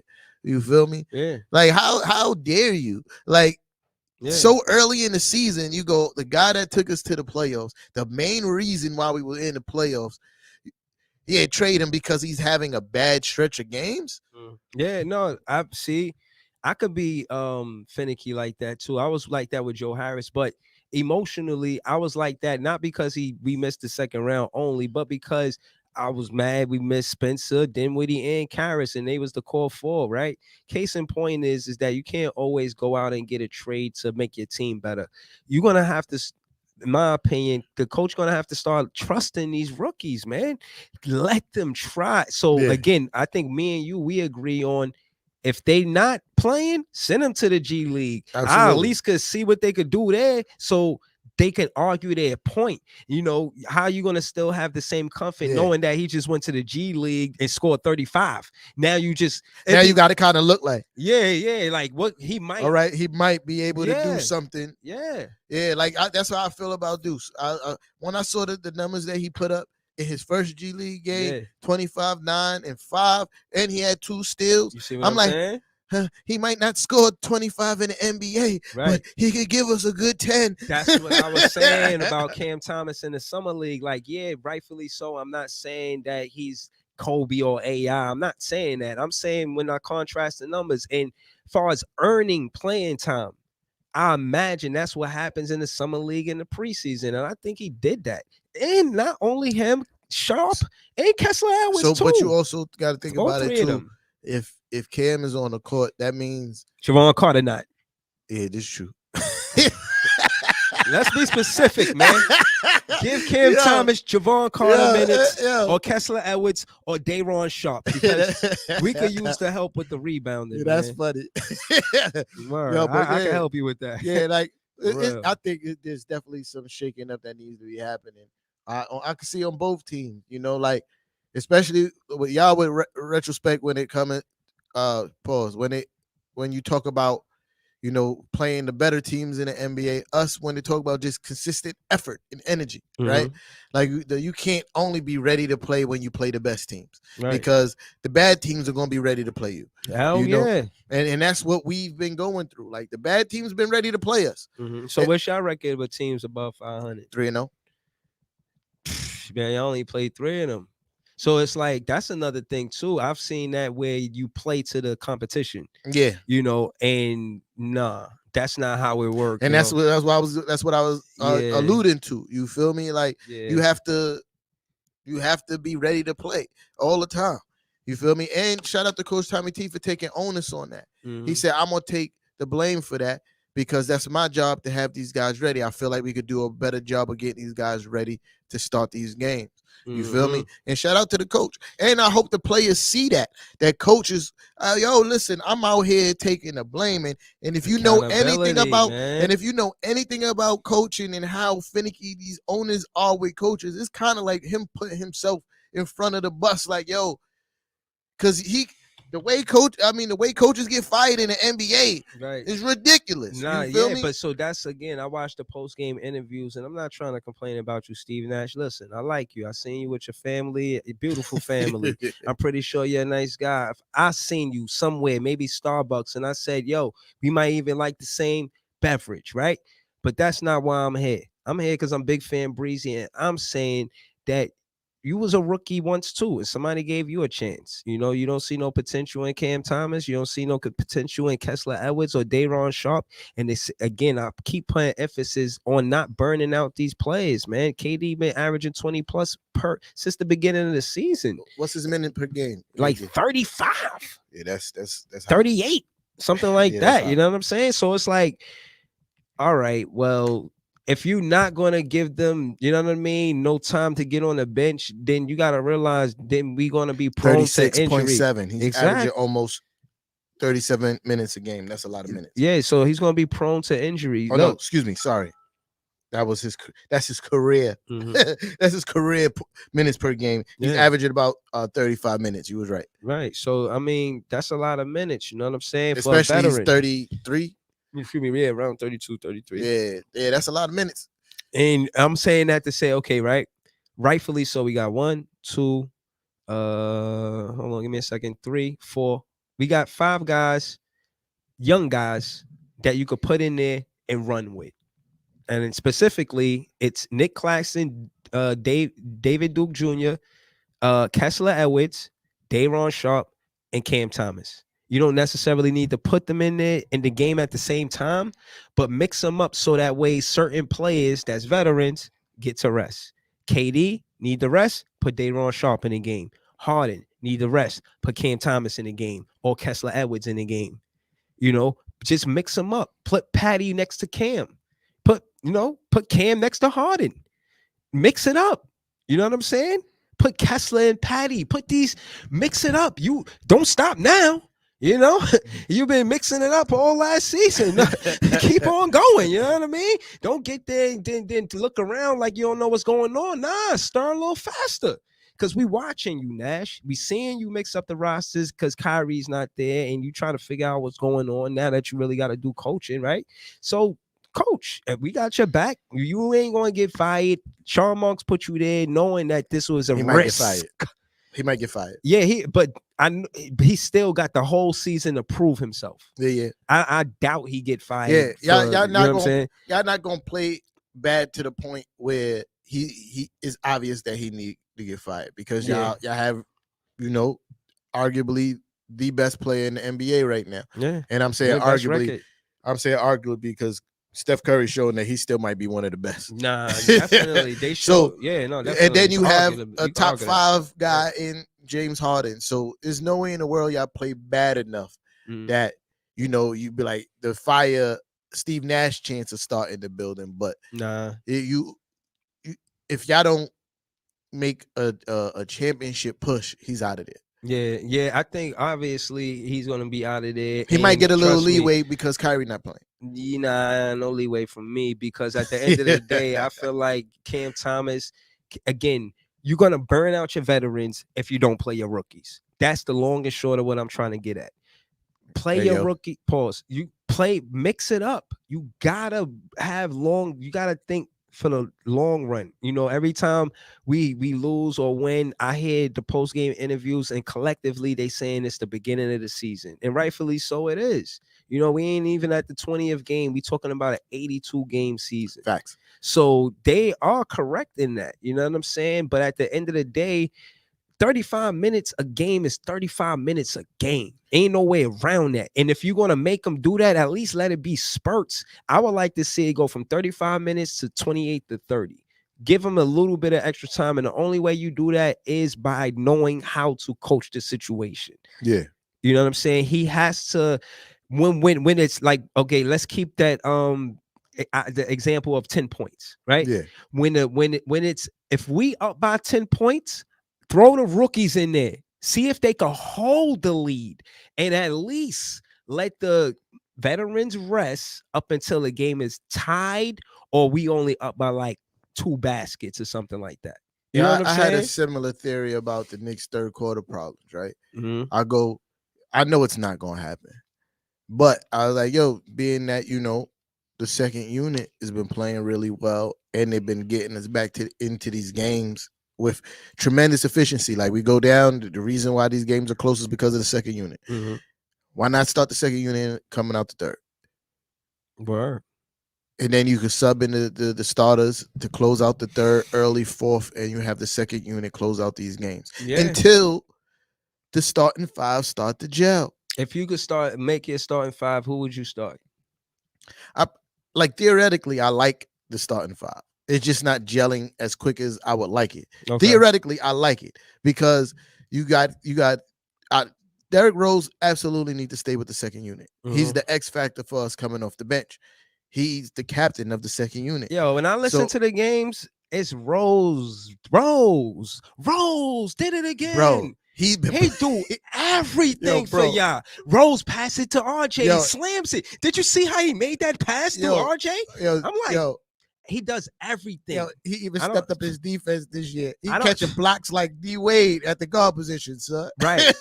So I want to keep it there, but it's because he's playing a lot against the other team's second unit. Yeah, there's not too many guards coming off the bench. That's gonna be Derrick Rose is still very fast, quick. You feel me? So cat-like.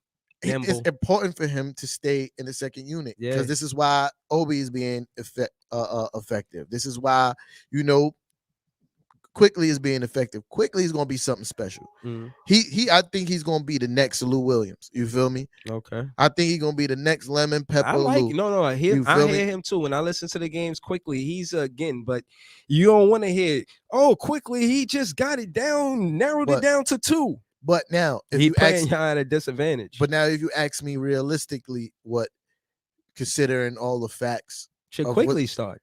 Nah, Quickly definitely need to, because I think that second unit is very important to us. You feel me? What I do think, if you ask me realistically, the one change I would make is Fournier to the second unit, Burks to the first. Okay. I think Fournier, I can hear the way that the second unit plays with that pace and space, works perfectly for Fournier. Okay. You feel me? And the fact that the first unit is having so much trouble defensively would work by putting Burke there because he's shown to be a really good defender this season. Like he's been locking guys up. You feel me? Like so, I think that remedies the problem. And he's been like, the thing about Burks is he might start the game off super cold, but he's gonna end the game on fire, like against Orlando. Yeah, shot horribly most of the game. Early fourth quarter, midway fourth quarter, he was on flamethrowers. You feel me? So I think he can go, and he doesn't need the ball to be effective. Okay. And that's a lot of things about what Coach Tommy T is saying too. That's a problem with the first unit. If you're not scoring, that's not the only way you can impact the game. Yeah. No, I totally agree with you. And I need Kemba Walker to be more aggressive in breaking down the defense and getting it to the paint. Yeah. Because that's one of his superpowers. Like, yes, you can shoot the 3-ball well now, but don't forget what got you here.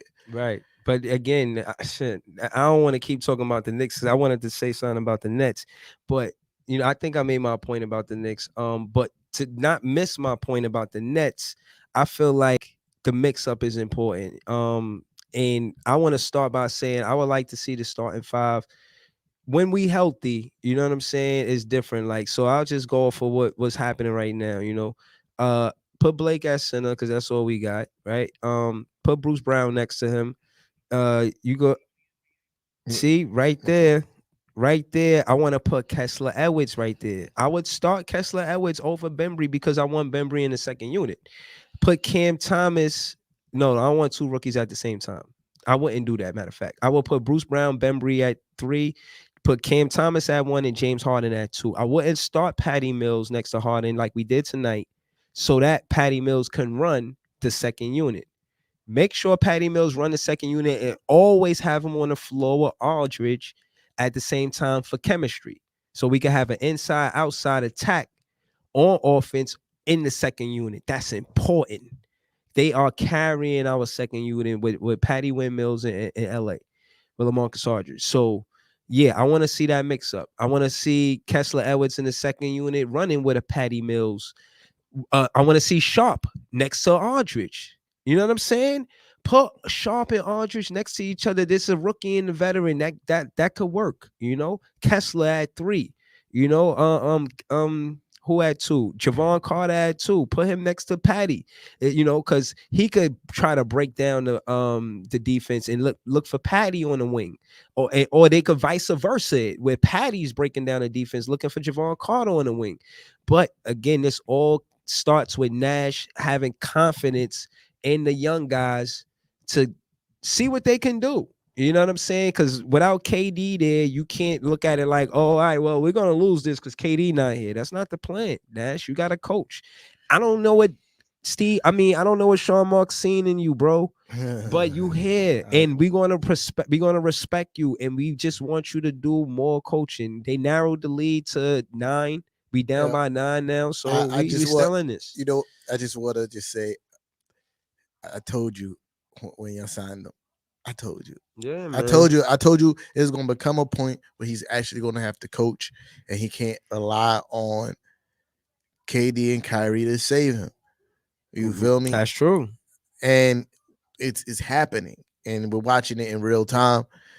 And it's hard to get a coach that you just take from, you know, not ever coaching to coaching. You feel me? Right. Like, cause like, look, Jason Kidd Right. did it. Jason Kidd had a pretty decent team when he started coaching the Nets. You feel me? They didn't really do much. Then he went to Milwaukee. But I don't think it was championship expectations. That's a fact. But I'm just making I'm making With a no little experience. point. Then he got to Milwaukee. Milwaukee Giannis wasn't Giannis, of course, when he got there, but he helped develop Giannis into being Giannis. Yeah. But he didn't have no experience, and then he had those 2 coaching jobs. Guess what? Assistant coach, he goes. You feel me? Mm-hmm. And I think you have to start somewhere, somebody at, you know, an assistant coach. You got to start there. You have to learn what it takes to be a coach. You have to see how to make these decisions in real time. The only person I ever seen take their coach, me and Seb was talking about, the only person I ever seen take a coach that had no experience in the NBA to a championship was LeBron and David Blatt. Okay. That's the only time that I think that's ever happened. You feel me? Yeah, no, I hear that, but it's rare though. You know what I'm saying? Yeah. And it's not, you know, again, I feel like it was more of a risk than a short shot. And going for the championship, I didn't understand why he would do that. You know what I'm saying? But I think your GM was just banking on the fact that you had KD and Kyrie is not going to matter. And then you add Harden, it's really not going to matter. Yeah, but I ain't know we was going to add Harden either. See, that's another thing. Like you said, we're not in the room with these guys. Yeah. Some of the stuff that I say, you know, I romanticize the idea, but some of the stuff I really wish would happen, but we never know what's really going to happen. You know what I'm saying? And I think KD and Kyrie asked for Steve Nash, honestly. I think that was a KD Kyrie push. Mm-hmm. Because I don't, as smart as, you know, Sean Marks is, I don't see that being his first choice. I don't see him being like, yeah, we're going to hire Steve Nash. I also could see him being like, KD and Kyrie is in his office like, yeah, we want Steve Nash. And him like, I got to keep these guys happy. I got to keep these guys happy because I think they both, KD. You know why it's pressure too with him keeping them happy. Steve Nash got signed on a contract year for KD and Kyrie. Okay. So now they come into my office and they're like, "Yo, we really want Steve Nash," and knowing that these guys could go, you know what? Yeah. We didn't get the coach we want. We don't want to stay here. They could take their talents elsewhere. easily, right? Yeah, I guess. Because like you said, players have the power. Yeah, they do. So in that situation, from what I've heard, I don't know if it's fact. I don't have NBA sources, but you know, I get my sources same way everybody else get their sources, the rumor mills and sometimes the shady blogs and stuff like that. From what I'm hearing, though, spicy, you know that. from what I'm hearing, like they pushed for Steve Nash, Durant and Kyrie. Mm-hmm. So I could definitely see, you know, Sean Monk sitting in the office somewhere, knowing that these guys got their contracts coming up, and you want them to resign, Mm-hmm. and they're telling you they really want this coach, they really want him as a coach. Him being like, I don't really know, but I don't want you guys to leave. I want to speak to that. Two things. You said about Tommy T, accountability. I want to see Steve Nash have the same thing. I watch his post game interviews, and they don't give a accountability type of vibe. It's like, oh yeah, you know, they did this and they did that, and I just feel like you could take more of that. Take more of that, Nash, you know what I'm saying? That is a big risk for a coach, right? Right. If you get up there and start saying that you're the reason things not happening a little bit too much, yeah, guess what? The front office is gonna start looking at you like, No, but say things like we. Don't say they. They could have did. No, we. Say we. I want to hear more of that. You know, and that's what Coach Tommy T says. He says, it just like being Coach Tommy T always say we. Yeah, no, you gotta say we, because again, you players sitting on the side like, nigga, we are a team. Where do you think they're gonna feel? You know, players are affected by coaches. You know, I heard Tristan Thompson. He said, I don't need no fucking coach to inspire me. Fuck you talking about? Yeah. You know what I'm saying? So that's Doug, like, right. That's Mr. Two Piece in the biscuit right there. I remember when he put the pause on Draymond. That's Mr. Two Piece in the biscuit right there. So I'm just saying, you don't want your players, you know, you're trying to win games out here. You don't need your players feeling that way about you. You know what I'm saying? So again, I said that to say I want to speak to what the culture is, you know. And Steve Nash, the coach, and the players are the culture. You know what I mean? Yeah. So my thing is, we don't, with KD signing this contract shows that he'll be here for 4 years, possibly, but hopefully that's what happens, right? So case in point is we can build off of that and say, okay, finally, you know, we have something to gravitate towards and build off of and from. You know what I'm saying? And two, now that we going towards the land called finals on a ship named Champion, right? Now, we never retired a player. To my knowledge, we never retired a coach. It'd be nice for that to happen. We never had a player like a rookie that retired, was there from the start to the finish. Never happened, you know? We never even had an MVP on our team. Crazy. I checked y'all MVP. Y'all shit happened a long time ago. You know what it was, right? Probably Willis Reed. Yeah, Willis Reed. Yeah. Willis Reed. I was yeah, you know, Pat could have won a few MVPs, but Jordan was breathing. Yeah. Pat could have been MVP a few times, but you know, Jordan was breathing. Yeah, no, respectfully, man. Listen, only thing, and again, before we leave, because I know we got to dip soon, I wanted to say that also the top teams are high in the second chance points per game. You know, Utah, one of the best teams. Miami, one of the best teams. We've been losing, but we up there. Y'all not the top 5 right now. Yeah, we like top 10. Okay, top 10. Fast break points. Golden State Warriors, top team. Toronto, top team. Well, not top team, but good team. Points in the paint per game? Well, not necessarily. That won't really add to my point. but my point is the top teams are good at transition, fast break points. Again, that's basketball. Everything don't have to be a sky hook shot from around the back and then tween. Everything ain't all that. Sometimes it's 2 points. It's just 2 points. You know what I'm saying? Put the points on the board. And I'm a proponent of that because, like I said, like we definitely settle for way too much 3-point shots on our team. Mm-hmm. I feel like we need to go to the basket a lot more. You know, I just checked because I'm like, I know we was top 10. We 9th in offensive rebound. Yeah.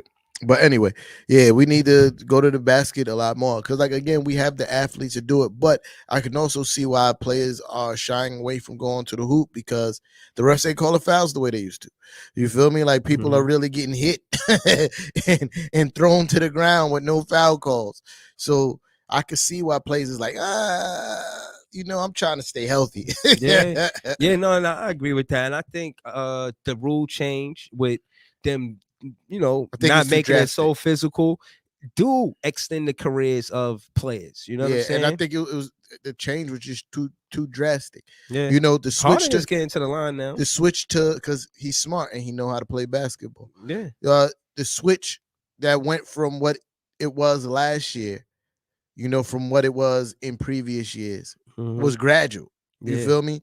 With rule changes over time, and the fact that it's going pretty much back to 90s style, you almost smack you across the face and then nobody go call a foul in one season is a little bit too drastic. Yeah, I think, but it speaks to who will be good through the eras, This is the NBA 75th birthday, something Yes, like sir. that. So, yeah, you see Steph Curry having an MVP season. It just make me feel with the rule change, KD with the rule change, these with and him being the MVP type of player right now. Not only that, all of the MVP type of players, I feel like all of them respectfully could play in any era. So that's not for everybody, right? Yeah, that's a fact. That's not to say that's for everybody, but again, like a LeBron, he's physical, regardless of what era he in. You that physical, you gonna. You know what People I'm say he saying? can't play. The only reason why they say he can't play in that era because the way he complains. You feel The me? flopping. Yeah, and the flopping. That's the only reason why they say. He flop a But little physically, bit, but he could play. obviously, He's a you baller. feel me? Yeah. Yo, but not for nothing. Nicofelli got me rolling in these comments right now. Well, what bro. he said? What he said? He said a lot. You feel me? He said a lot. You'll see on the on a watch back. But yo, shout out to Nicovelli TV, man. Yeah. Shout out to Nicovelli, man. Yo, he got me rolling in these comments, yo. I'm ready for the smoke, man. He could have called up too. You know what I'm saying? We about to wrap because I'm tired, man. I ain't gonna lie to you. Nah, I ain't mad at you, bro. Lie to you.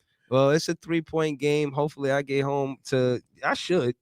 Well, I don't know. Hopefully, it look like it's tied. Yeah, now it is. Shit, I looked over here. Then I looked over here. It was tied. You know what I'm saying? Well, that's because of who? Shit, we jumped out to a great start, 17-8. We got Patty Mills. And I think we got something good with James Johnson. Oh, nah. Brandon said y'all up 3. Okay, we up 3 now. All right. Well, James Johnson, man, he's somebody that Nash is now giving minutes, and he got 13 minutes. This is the most minutes he's played all season, and we winning right now. So I like Nash, and I just want to say shout out to Blake Griffin. A lot of stuff don't show up for you, but you lead the league in charges. Interesting enough, Kemba is 3rd in lead with charges. Probably be more if Kemba was playing more efficiently and playing in the fourth quarter, because I know that's a time where people catch the most crucial charges, right? Like, so yeah, I think in summation of my talk about the Knicks for today, not worried. Knicks fans, don't fret. We're gonna be all right. You feel me? Because again, we have too much talented shooters on our team, because one of the main reasons, aside from defense, is the poor shooting while we've been losing. Too much talent on the starting 5, period, shooting wise, that they stay this cold for the remainder of the season. I do believe Julius Randle will start to figure it out how to play with Kemba and Evan. If that rotation stays the same, don't fret. We are in a better space. We are one game better than we were last year. That's all I'm gonna say about that. All right. So to conclude it, KD is playing better or at the same elite level that he was before injury. So we ain't got a wash superstar. He's gonna be back, and him resting right now is a good thing. Next man up, whether that's James Johnson, Cam Thomas, or anybody else on the team. And for us going forward, have that mindset of who's going to step up next. Don't worry about KD and the rest. You know, as soon as he's able to play, he'll be back. But him resting right now, I reiterate, is a good thing. Don't think that we can't win games if KD's not playing. That's my point. So enjoy the game. It's the third quarter. We up by 3. We came back. We handling the Magic like David Blaine right now. I mean, it's only about 3, but that was nice though. You're like, all right, whatever. But yo, man, thank y'all for tuning in. Thanks for JJ and Cedric calling up, letting y'all know the experience was magnificent. And y'all need to participate in these. Man. The most important part of both of those calls was Uncle Sad saying, we ain't got no sponsors. We going in our pockets to send y'all to these games. Deep in my bomber clad pocket. So it'd be dope. And like he said another thing that was important too, because shout out to everybody in the chat right now, because there's a lot of the people who's chatting right now on the pages that are part of the pages that we frequent every day. Yeah. Shout out to them. And we are a community, like Uncle said, right? Like, so when we do these raffles, you may not win, but you are sending somebody that you converse with on a daily basis to the game. Not a Net fan or a Knick fan. Yeah. You know, so just look at it like that. Like, yo, if I don't win, I hope a Knick fan win. And if you're a Net fan, feel the same way about Nets fans. I hope a Nets fans win. And a large part of it is the people that we converse with every day. Like, I don't know if y'all know, but I rock with a lot of y'all for real. Like, yeah, me too. Like, even though we might argue about sports all the time, but y'all cool. Yeah. You feel me? Like, so, and I feel like y'all all feel the same about each other. So again, when we do the next raffle, just participate, please. You know what I mean? Yup. Because we want to continue doing this. Yeah. Like, we want to. Listen, I'm not making no promises. I'm gonna keep it real with you.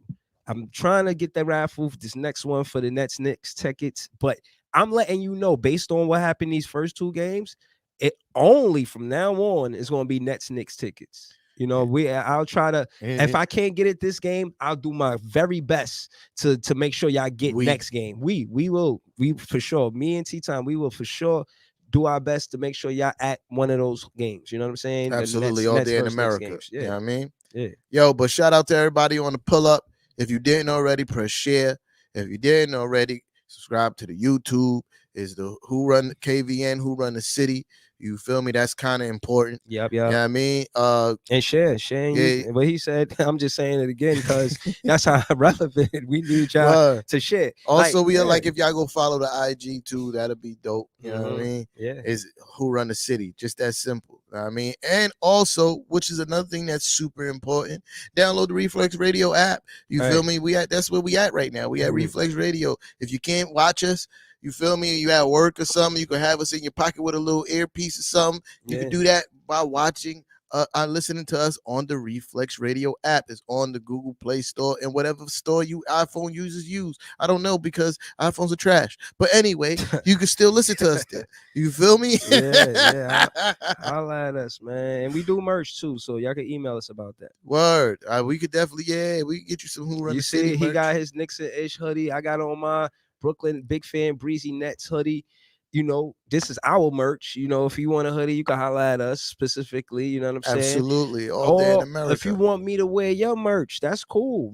Let's talk turkey. Oh yeah. You know You know, I do make clothes look really good. You feel me? So if you got some merch you wanna, you know what I mean, holla. We do all that. You know what I mean? Holla at us, man. Go Nets, man. We up now. We came back. Let's get this win. All right, yo. All right. Good night, guys. I forgot I'm supposed to turn this off. Later.